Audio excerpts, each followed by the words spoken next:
नमस्कार, स्वागत है आप सभी का स्वास्थ्य चेतना में। मैं हूं नंदिनी लाक्षाकार और मेरे साथ हैं भारत सरकार आयुष मंत्रालय के board member doctor Ravindra Porwal ji. Doctor साहब, स्वागत है आपका। तो स्वास्थ्य चेतना में हम बात करते हैं अपने स्वास्थ्य से संबंधित परेशानियों की, और न सिर्फ परेशानियों की बल्कि उनके उपाय की, निदान की, और नुस्खों के रूप में ये उपाय हम आप तक पहुंचाते हैं जो कि होते हैं बेहद आसान पर बेहद कारगर। तो डॉक्टर साहब, जिस तरीके से इस कार्यक्रम में हम अपने स्वास्थ्य से संबंधित बातचीत करते हैं, लेकिन इन दिनों की अगर बात की जाए, फिर से एक दौर आ गया है, डर का माहौल आ गया है, और कोरोना का जो नया वेरिएंट है वो लोगों को डराने लगा है। लेकिन अच्छी बात यह है कि अगर इम्यूनिटी अच्छी हो तो ज्यादा चिंता की बात नहीं है। एहतियात जो जरूरी है वो आप बरतें अगर, तो आपकी इम्यूनिटी भी इस पर आपका साथ देगी कि आप सकुशल रहेंगे और आपका परिवार भी सकुशल रहेगा और देश भी प्रभावित नहीं होगा। तो इम्यूनिटी बढ़ाने पर सभी का फोकस पिछले टाइम भी हमने जाना था जब कोविड का दौर आया था, और इस बार हम पहले से तैयार हैं। और जब ये चर्चा आ रही है कि अन्य देशों में कोरोना ने बहुत ही भयंकर रूप ले रखा है और हम इससे सुरक्षित रहें, तो एहतियात बरतने के साथ साथ लोगों का फोकस अब इम्यूनिटी बढ़ाने पर भी है। अच्छी बात यह है डॉक्टर साहब कि पिछली बार जो अब वेव आई थी तो हमने काफी ऐसी चीजों को लेकर के जागरूकता आई थी कि जिनसे इम्यूनिटी बढ़ाई जा सके। लेकिन मैं चाहूंगी कि आज के इस कार्यक्रम में उन उत्पादों का, उन चीजों के बारे में आप हमें बताएं कि क्या उनका फायदा है और किस तरीके से उनका इस्तेमाल किए जाने की जरूरत है। सबसे पहले तो तुलसी का जिक्र मैं करना चाहूंगी।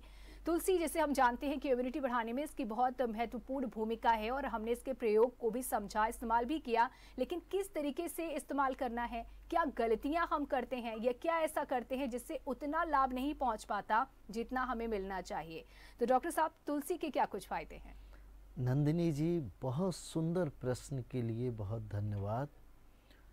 तुलसी कोविड-19 के वक्त जब पूरे विश्व में एक भय, एक डर का वातावरण पैदा हो गया था, उस समय भारतीय संस्कृति की इस अमूल्य औषधि ने, इस जड़ी बूटी ने, इस पूजनीय पौधे ने लाखों लोगों के जीवन की रक्षा की। तुलसी हमारी इम्यूनिटी को बढ़ाने के साथ साथ हमारी शरीर की रक्षा प्रणाली को सशक्त करने के साथ साथ ये फेफड़ों के लिए अमृत है जी। फेफड़ों में जो कोटर्स होते हैं, जो ऑक्सीजन को एब्जॉर्ब करते हैं, उनकी क्षमता बढ़ाती है, और वहाँ जो भरी हुई इम्प्योर गैसेस हैं, जो खराब गैसें होती हैं, उनको बाहर निकाल के लंग्स की क्षमता को बढ़ाती हैं जी। कोविड का आज आपने जिक्र किया, हम सब लोग रोज टीवी पे देख रहे हैं और आम जन के मन में फिर से एक भय पैदा हो रहा है कि कोविड का संकट दोबारा आ सकता है। मैं अपने सभी दर्शकों से ये विनती करूंगा, ये निवेदन करूंगा कि तुलसी की पत्ती का 5 मिलीलीटर रस और 5 मिलीलीटर देसी अदरक का रस जी। देसी अदरक ना मिले तो फिर जो मिलता है वही ले लें, लेकिन देसी मिल जाए तो बहुत उत्तम है। ये दोनों को मिला के गुनगुना कर लें और इसे चाट लें। छोटे बच्चे इसको कड़वा होने के कारण नहीं चाट पाते हैं, वो शहद मिला के चाट लें। इसके आधा घंटे बाद तक कुछ भी ना खाएं ना पिएं। यह प्रयोग कोविड की महामारी के समय, कोविड की डर और भय के समय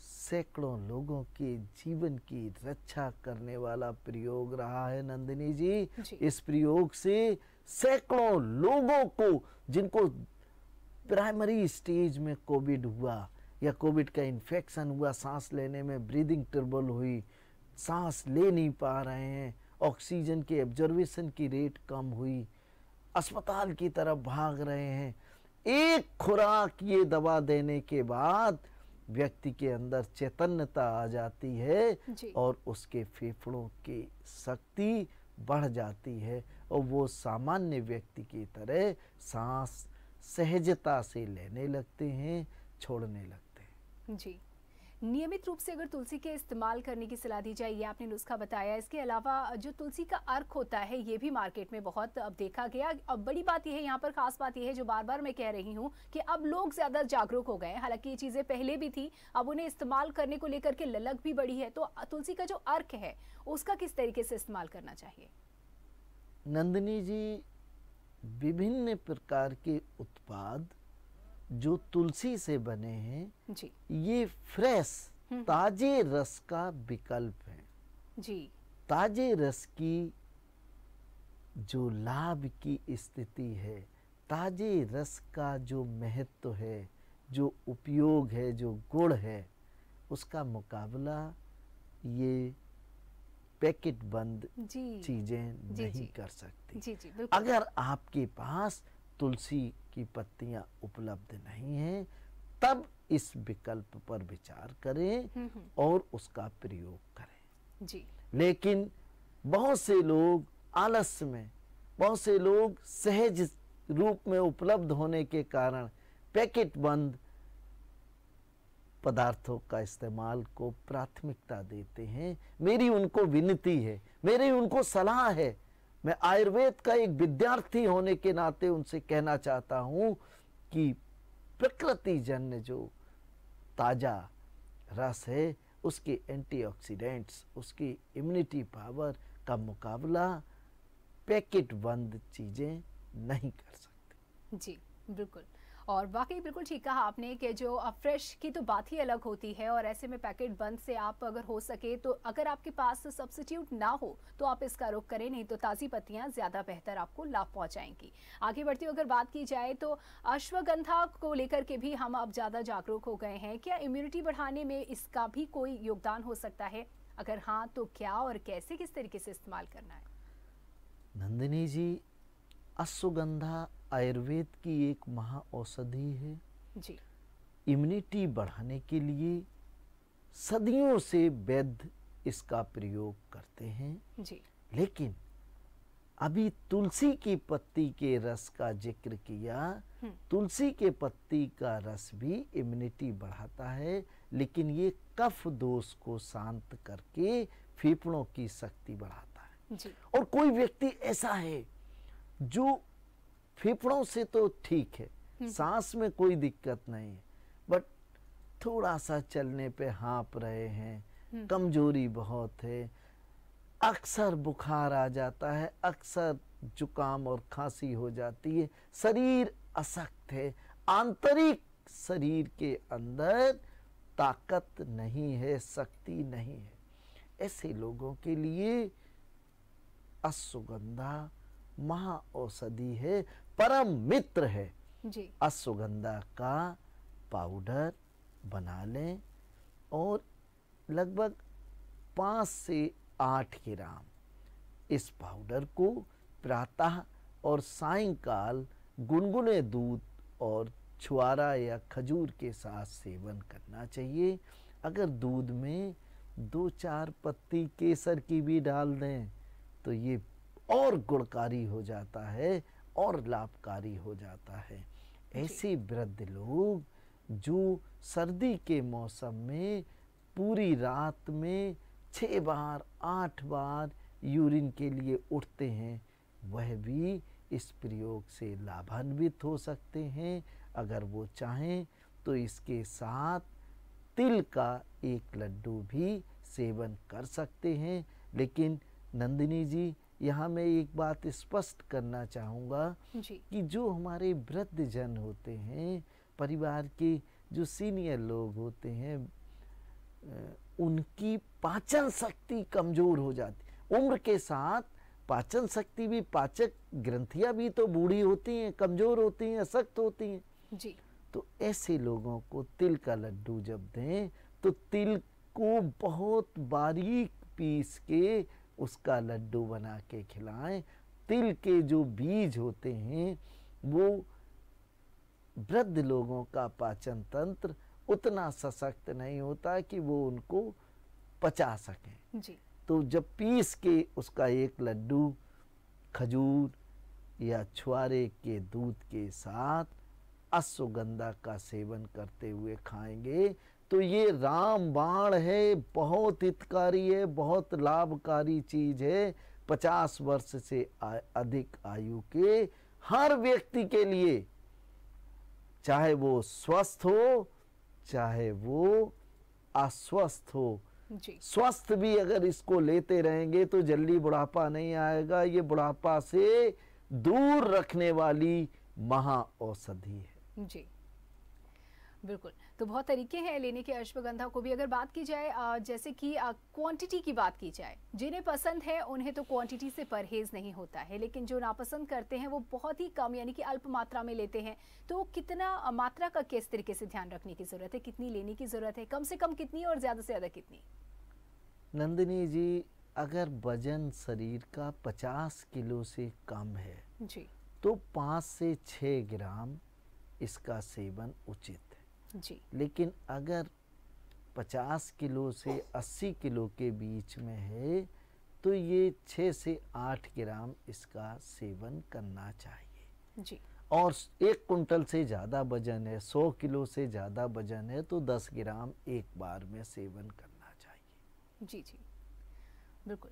देखिए, सबसे पहले जब मैंने तुलसी को लेकर के आपसे सवाल किया तो आपने साथ में अदरक का भी जिक्र किया और अदरक के भी अपने औषधीय गुण हैं। तो इम्यूनिटी बढ़ाने में अदरक, अगर व्यक्तिगत रूप से अदरक की बात की जाए, सिर्फ अदरक की, तो कितना महत्वपूर्ण है इम्यूनिटी बढ़ाने के लिए अदरक और किस तरीके से इसका इस्तेमाल करें?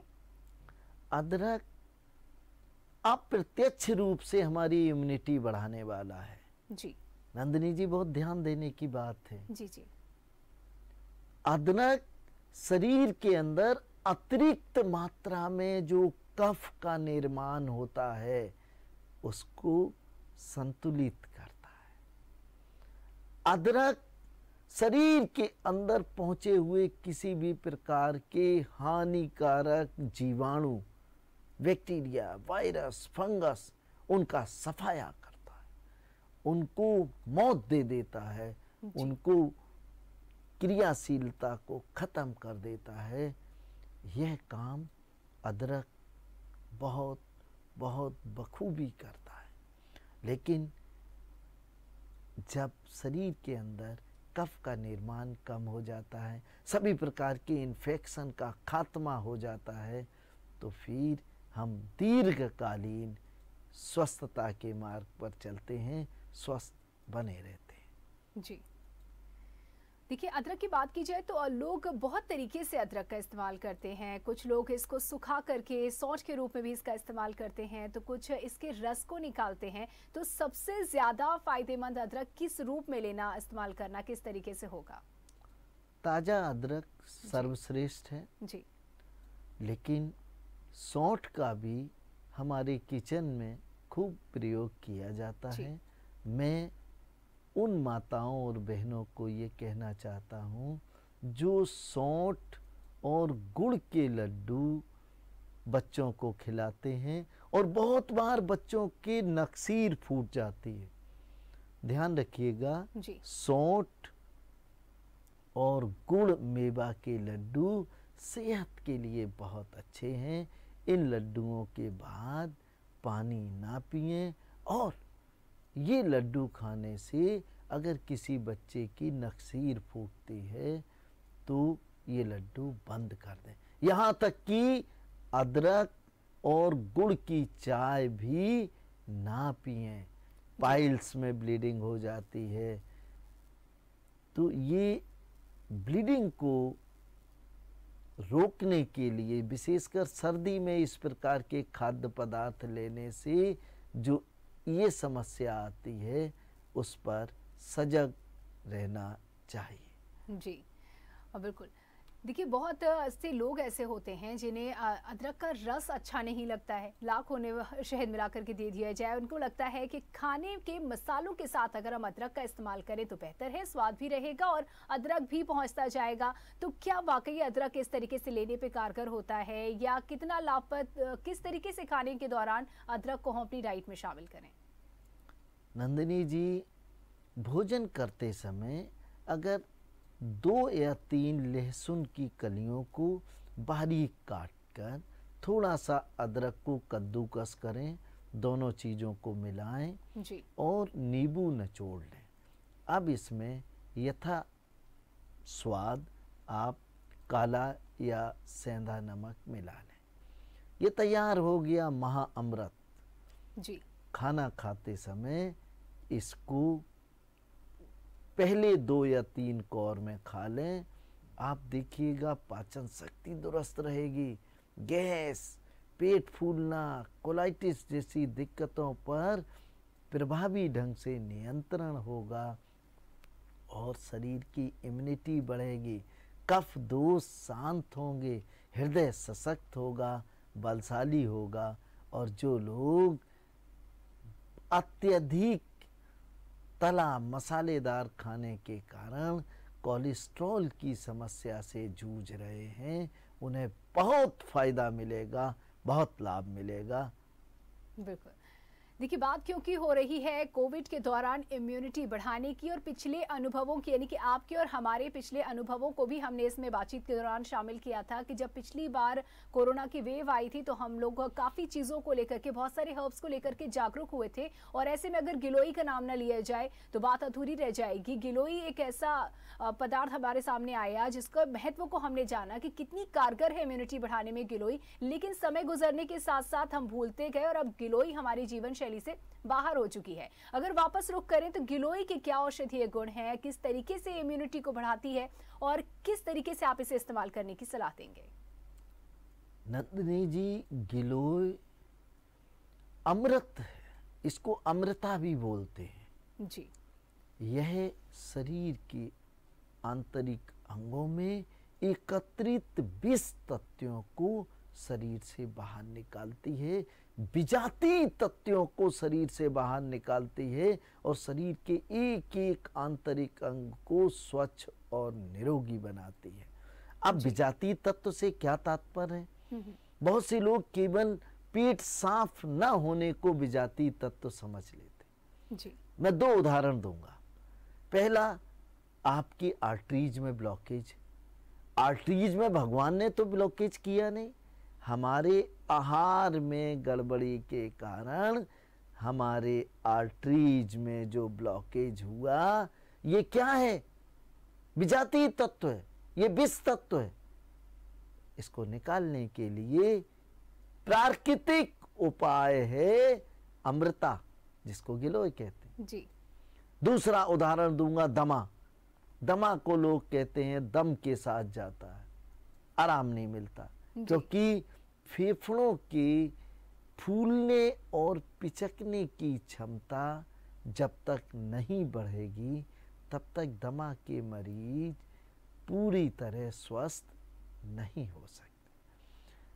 अमृता, गिलोय एक महा औषधि है जो शरीर के आंतरिक अंगों में रक्त के संचार को बढ़ाती है और वहां एकत्रित विष तत्वों को, विजातीय तत्वों को अपने साथ लेकर शरीर से बाहर निकाल देती है। शरीर से जब ये विजातीय तत्व, विष तत्व बाहर निकल जाते हैं तो आंतरिक अंग स्वच्छ हो जाते हैं और पूरी क्षमता के साथ अपना कार्य करने लगते। एक उदाहरण और देना चाहूंगा, जैसे कोई एक कमरा है घर का, नंदिनी जी, उस कमरे में हमने कबाड़ का सामान या अनुपयोगी सामान डालना शुरू कर दिया, तो उस कमरे के अंदर ना आप बैठ सकते, ना उसको कमरा कह सकते, ना बेड डाल सकते, ना टीवी लगा सकते, उसको कमरे के रूप में उपयोग नहीं कर पाएंगे। उस कमरे का जो उपयोग है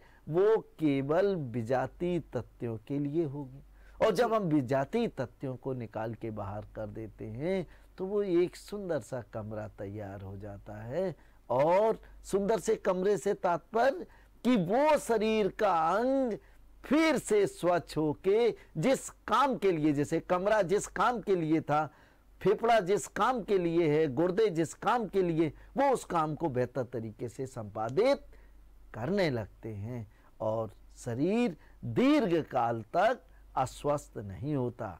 इसलिए अमृता को अमृत मानिए, ये जितने भी विष तत्व हैं शरीर के अंदर उनको निकालने का काम करती है। और नंदिनी जी सबसे बड़ी बात जी कि इसका सेवन करने से शरीर के आंतरिक अंगों में विजातीय तत्वों, खराब तत्वों का एकत्रीकरण रुक जाता है। अगर आपने इसको 2-3 महीने ले लिया तो सालों साल शरीर आंतरिक रूप से स्वच्छ रहेगा, निरोगी रहेगा। जी, तो देखिए, लेकिन अगर बात की जाए इस्तेमाल की तो बहुत ज़्यादा मायने रखता है कि उसकी क्वांटिटी क्या हो। ये भी मैं चाहूँगी कि आप हमारे दर्शकों को बताएं कितनी मात्रा में हमें गिलोय का इस्तेमाल करना चाहिए, कौन सा समय ज़्यादा बेहतर होगा।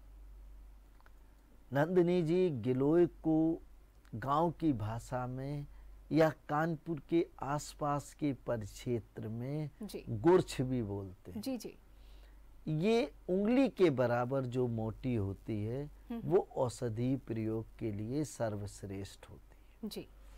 तो लगभग उंगली की मोटी जो गिलोय हो और हमारी सबसे बड़ी वाली जो उंगली है इसके बराबर की लंबाई को नाप लें जी। इतनी पर्याप्त होती है। ये प्राकृतिक मेजरमेंट बता रहा हूँ, 15 ml 25 ml की बात नहीं कर रहा। शरीर की जरूरत के लिए उतना पर्याप्त है। अब इसको ऊपर का छिलका हटा के अच्छी तरह पानी में उबाल के इसका अर्क निकाल के इसका प्रातः खाली पेट सेवन करना बहुत हितकारी है, बहुत लाभकारी है, कल्याणकारी है।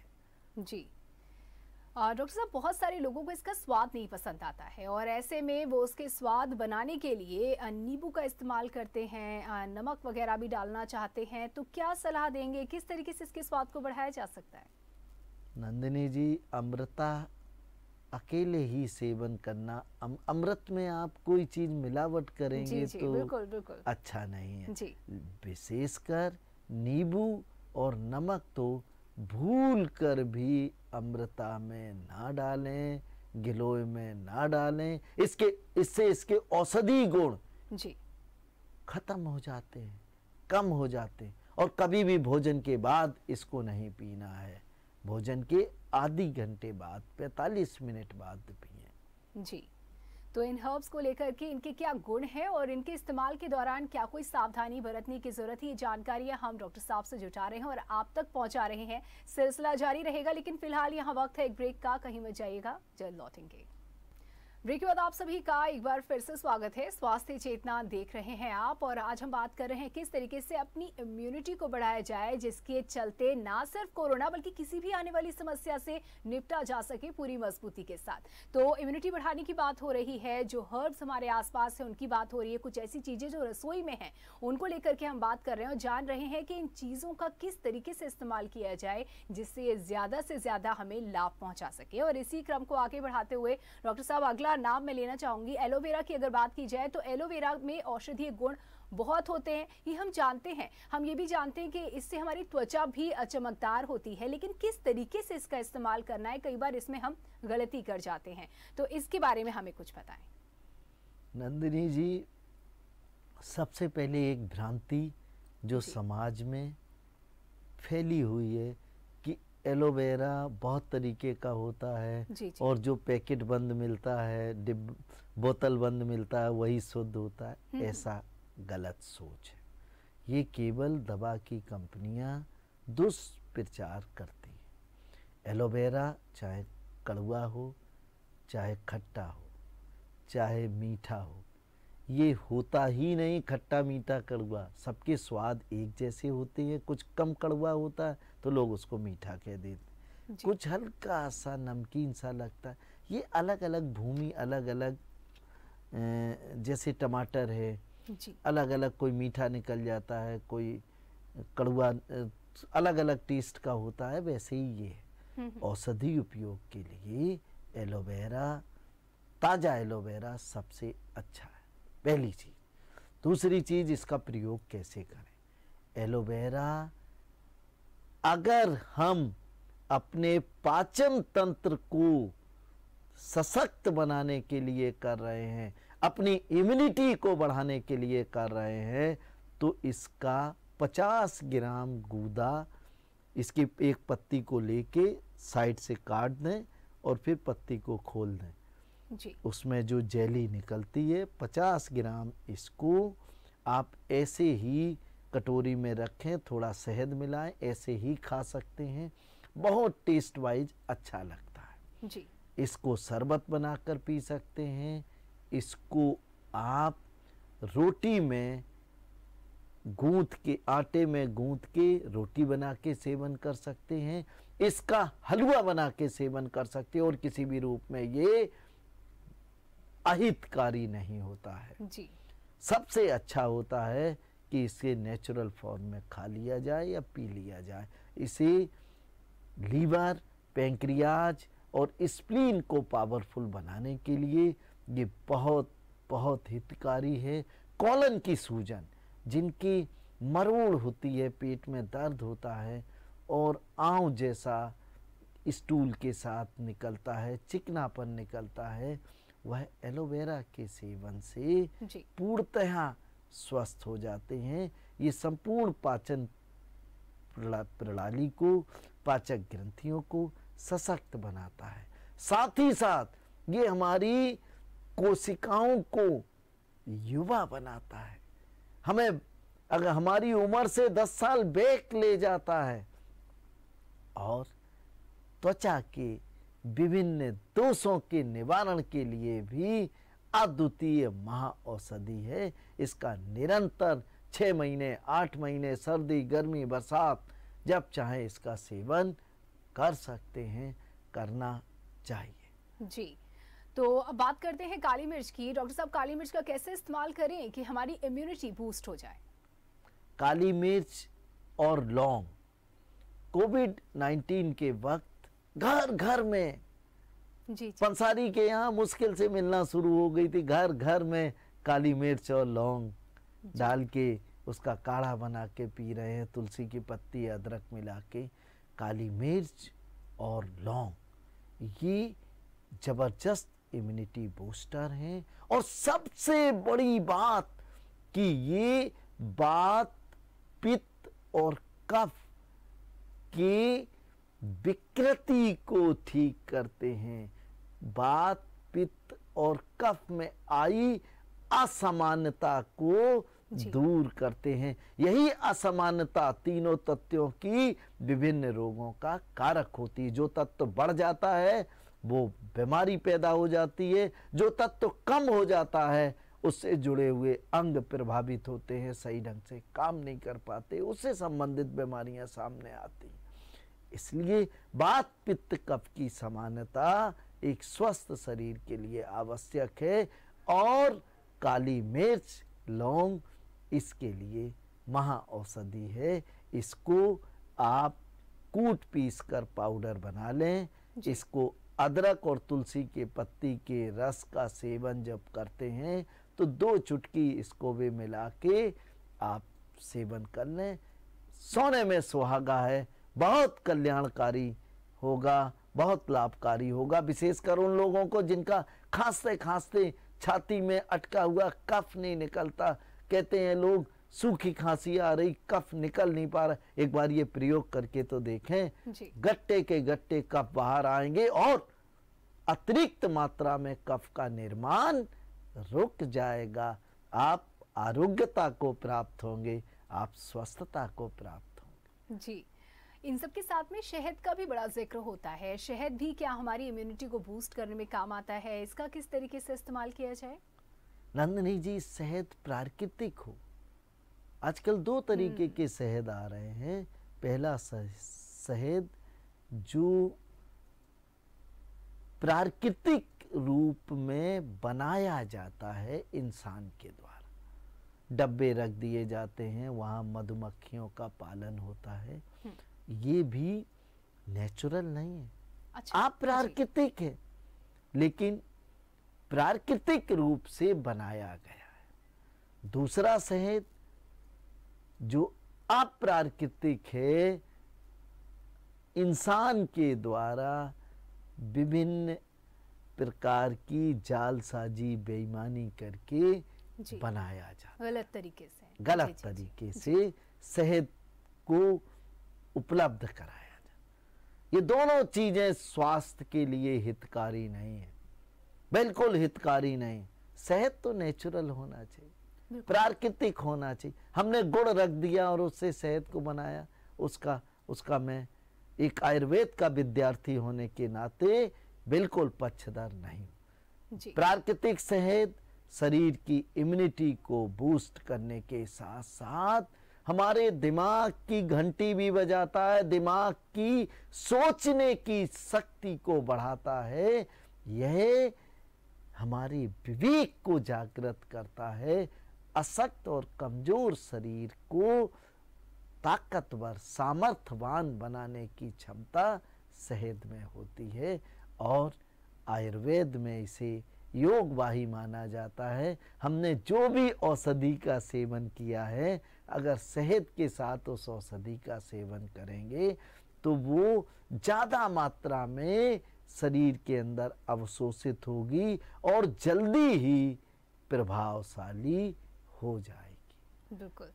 बात अगर पिछली कोविड वेव की जाए तो नींबू एक ऐसी चीज हो गई थी जिसके महत्व को हमने जाना था और बड़ी मारामारी इसकी देखी गई थी। हम चाहेंगे इस बार ऐसे बिल्कुल हालात ना हो, तो नींबू जो अब सामान्य तौर पर हम इस्तेमाल करते हैं, इम्यूनिटी बढ़ाने को ध्यान में रखते हुए किस तरीके से आप इस्तेमाल करने की सलाह देंगे?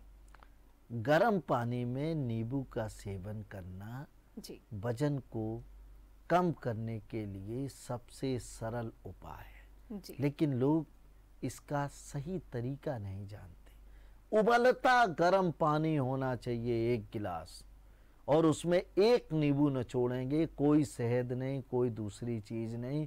इसे घूंट घूंट घूंट घूंट करके पिएंगे और पीकर चद्दर ओढ़ लेंगे। अच्छा, खुली हवा नहीं लगना चाहिए, क्योंकि ये चर्बी को गला रहा है। अगर खुली हवा लगी, हमने एसी खोल लिया, तो फिर अर्थ जो उद्देश्य है वो पूर्ण नहीं होगा। दूसरा, नींबू का प्रयोग आप आहार में भरपूर मात्रा में करें। आप दाल खा रहे हैं, 1 आधा नींबू निचोड़ लें, सब्जी में आधा नींबू निचोड़ लें, भोजन करने के बाद आधा कप गुनगुने पानी में नींबू निचोड़ के पी लें। ये हमारी इम्यूनिटी को बढ़ाने के साथ साथ शरीर के अंदर पाचक ग्रंथियों को सशक्त बनाता है, उन्हें मजबूत बनाता है और विटामिन सी की पूर्ति के लिए सर्वश्रेष्ठ आहार है। बिल्कुल। तो देखिए, अगर बात की जाए, देखिए नींबू का हमने जिक्र किया, नींबू के साथ साथ टमाटर भी लोग पसंद भी करते हैं। कोई इसको तमाम तरीके से खाता है, कोई खाने में सब्जी में डाल के खाता है, कोई प्यूरे बना के खाना पसंद करता है, तो कोई इसका सलाद पसंद करता है। इम्यूनिटी बढ़ाने को ध्यान में रखते हुए टमाटर का कैसे और कितना प्रयोग करने की सलाह देंगे आप? नंदिनी जी, टमाटर की इम्यूनिटी बढ़ाने वाले गुणों को पूरे दुनिया ने स्वीकार किया है। टमाटर और गाजर में पाया जाने वाला लाइकोपिन कैंसर जैसी बीमारी के नियंत्रण में बहुत प्रभावी है। और कैंसर कैसे होता है? जब हमारी इम्यूनिटी कम होती, जब हमारे शरीर की रेजिस्टेंस पावर गिरती है, तभी कैंसर की सेल्स हानिकारक रूप में ग्रोथ कर पाती। तो जो स्वस्थ रहना चाहते हैं, जिन्हें इम्यूनिटी को बढ़ा के रखना है, जिन्हें एक आरोग्यपूर्ण जीवन जीना है, उन्हें इसका प्रयोग निरंतर पूरे वर्ष करते रहना चाहिए। बिल्कुल। देखिए, समय बहुत सीमित है, लेकिन चलते चलते 2 महत्वपूर्ण चीज़ों का भी मैं आपसे जिक्र चाहूँगी। आंवला बहुत विटामिन सी का, ये भी एक प्रचुर मात्रा में इसमें विटामिन सी पाया जाता है। इसका किस किस तरीके से सलाह देंगे आप इस्तेमाल करने की? आंवला आयुर्वेद का सबसे ज्यादा चमत्कारिक, लाभकारिक महा औषधि है जी। आंवला च्यवनप्राश का आधार आंवला है, जो बूढ़े को जवान बना देता। आंवले के गुण असीमित हैं, अनगिनत हैं। आंवला एक ऐसा फल है जिसका विटामिन सी किसी भी रूप में आप इसको भस्म कर दें, जला दें, तो भी इसका विटामिन सी नष्ट नहीं होता। ये प्रकृति का एक अजूबा है। लेकिन मैं अपने दर्शकों को 2 बातें कहना चाहता हूँ नंदिनी जी, बहुत संक्षिप्त में बताऊंगा कि जो लोग आंवले का मुरब्बा गोद के बना के खाते हैं, वो गोदने से उसका रस निकल जाता है, केवल फाइबर बचता है, वो हितकारी नहीं है। आंवला चटनी के रूप में खाएं, ताजे आंवले का जूस पिएं, ताजे आंवले का मुरब्बा खाएं, लेकिन गोद के नहीं। मुरब्बा बनाने के लिए चीनी और आंवला बराबर मात्रा में कुकर में रखकर हल्की सी सीटी लगा लें और फिर इसे कांच के बर्तन में रख दें। 3-4 दिन में आंवला गल जाएगा। इसका जो रस होगा उसी चीनी में मिलेगा, उसका रस भी पी सकते हैं। ये असली आंवला होगा। ये बहुत हितकारी है, बहुत लाभकारी है, इम्यूनिटी बढ़ाता है। विटामिन सी के साथ साथ इसकी अनेक गुण हैं जी। और अब बात पपीते के पत्ते की, आखिर पपीते के पत्तों में ऐसा क्या होता है जो ऐसी परिस्थिति में इम्यूनिटी बढ़ाने को लेकर के तमाम अन्य परेशानियों में भी इसके इस्तेमाल की सलाह दी जाती है? क्या होता है और किस तरीके से इस्तेमाल करने की सलाह देंगे? पपीते का पत्ता बढ़ी हुई टीएलसी को और घटी हुई प्लेटलेट्स को जी संतुलित, नियंत्रित करने के लिए महाऔषधि है। बहुत से लोग पपीते के पत्ते की गोलियां तलाशते घूमते हैं। मैं कहता हूं पपीते के पत्ते ले लीजिए, उसे साफ करिए, उसका रस निकाल के शहद के साथ 3-3 घंटे में 15-15 ml आप डेंगू के मरीज को दे दें, जिसकी प्लेटलेट्स काउंट 20-25 हज़ार रह गई हैं, उनको दे दें। आप देखिए चमत्कारिक लाभ होगा 24 घंटे के अंदर। आज 25-30 हज़ार प्लेटलेट्स हैं और 24 घंटे के अंदर ये पता लगता है 1.5 लाख हो गए, नॉर्मल वैल्यू की तरफ चली गई। बहुत गुणकारी चीज़ है, बहुत लाभकारी चीज़ है। लेकिन बहुत से लोग टुटके में भी विश्वास करते हैं, बोले बकरी का दूध और ये, इसमें एनर्जी को खर्च ना करें। बकरी का दूध हितकारी है, उसके गुणों से हम इनकार नहीं कर सकते। लेकिन उस डेंगू के मरीज के लिए अनिवार्य बता दें, मरीज परेशान हो, दर दर भटकता घूमे, उससे बेहतर है कि आप पपीते के पत्ते के रस का सेवन 3-3 घंटे पर करें। आप देखिए शाम तक की, सुबह की रिपोर्ट और शाम की रिपोर्ट में फर्क आ जाए। जी बिल्कुल। देखिए ये तो बात हो गई उन चीज़ों की जो हर मौसम में पाए जाते हैं, लेकिन अगर इस मौसम को ख्याल में रखते हुए डॉक्टर साहब एक आखिरी सवाल, बहुत ही सीमित शब्दों में ही, लेकिन जवाब ज़रूर चाहूँगी मैं आपसे कि सर्दी के मौसम में लोगों को नहाने में बड़ी दिक्कत होती है, जबकि जो हमारे बड़े हैं उनका ये कहना है कि रोज़ नहाने से भी आपकी इम्यूनिटी बूस्ट होती है, स्ट्रॉन्ग रहती है। इस पर लेकिन नहाना मुश्किल होता है बहुत सारे लोगों के लिए इस मौसम में, तो इस पर आपकी क्या राय? नंदिनी जी, नहाना स्वच्छता का तो रूप है ही है जी। हम शरीर को स्वच्छ करते हैं, लेकिन जब हम नहाते हैं तो कपड़े निकाल के जब हम सामान्य जल से नहाते हैं तो हमारे शरीर के आंतरिक अंग भी प्रेरित होते हैं स्वच्छता के लिए जी। तो स्नान केवल बाहरी स्वच्छता के लिए नहीं है, ये शरीर की आंतरिक स्वच्छता के लिए भी बहुत हितकारी है, लाभकारी है। और नहाते समय जो ठंड लगती है, ये ठंड से बचने के लिए शरीर प्रतिरोधात्मक क्षमता पैदा करता है, ये इम्यूनिटी को बढ़ाता है इसीलिए। लेकिन इसका ये उद्देश्य नहीं है कि हमें इम्यूनिटी बढ़ाने के लिए नंगे बदन आंगन में घूम रहे बोले इम्यूनिटी बढ़ाने का है, ऐसा ना करें। विवेकपूर्ण ढंग से उचित कार्य करें। जी बहुत बहुत शुक्रिया डॉक्टर साहब इन तमाम जानकारियों के लिए। तो इसी के साथ ही आज के स्वास्थ्य चेतना में इतना ही, दीजिए इजाजत, नमस्कार। अगर आपको हमारा वीडियो पसंद आया हो तो हमें लाइक करें, सब्सक्राइब करें और ज्यादा से ज्यादा शेयर करें। और हाँ, बेल आइकॉन दबाना ना भूलें ताकि हर खबर का अपडेट आप तक पहुंचे तुरंत। आप हमें इंस्टा, ट्विटर और फेसबुक पर भी फॉलो कर सकते हैं। हमारी आईडी है @JMT News।